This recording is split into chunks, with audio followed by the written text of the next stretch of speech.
Ja, Tag zusammen und herzlich willkommen zur Spieltagspressekonferenz von 2 Kölsch. Am ersten Spieltag der Bundesliga und der FC trifft auf die Truppe von Eintracht Frankfurt. Jetzt ist, glaube ich, irgendwas schiefgelaufen. Ja, gerade, erster Spieltag. Aber so fühlt sich das tatsächlich an. Wir haben 0 Punkte. Leider haben die anderen etwas früher begonnen und haben einen gehörigen Vorsprung.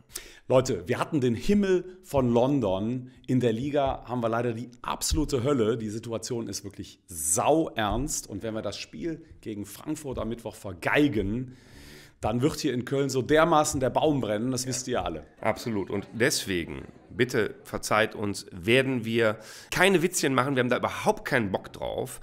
Und wir haben auch überhaupt keine Lust, uns mit dem Gegner auseinanderzusetzen, Frankfurt. Wir werden da nichts drüber sagen. Das ist Quatsch. Nee, also die interessieren uns überhaupt nicht. Wir konzentrieren uns voll auf dieses super wichtige Spiel, auf unsere eigene Mannschaft. Und Leute, seid uns deswegen bitte nicht böse. Wir kommen jetzt sofort zur Motto-Präsentation. Genau.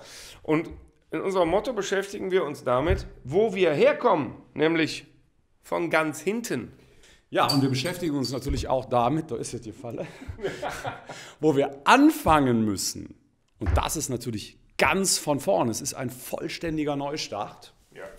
Und darauf müssen wir jetzt die vollständige Konzentration legen. Ja. Wenn es um uns geht, ich kann mich am besten konzentrieren mit so ungefähr 2 Kölsch. Auf 3 Punkte. Grüßerchen, Leute.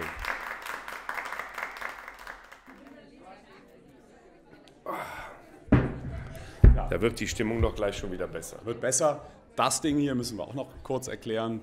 Das ist die rote Laterne als Tabellenletzter. Und genauso wie unsere Mannschaft die inne hat, muss die hier natürlich auch auf unserem Tisch stehen. Absolut. Und die kommt auch erst wieder weg, wenn wir nicht mehr Letzter sind. Ne? Und ich hoffe, dass das nicht der letzte Spieltag sein wird.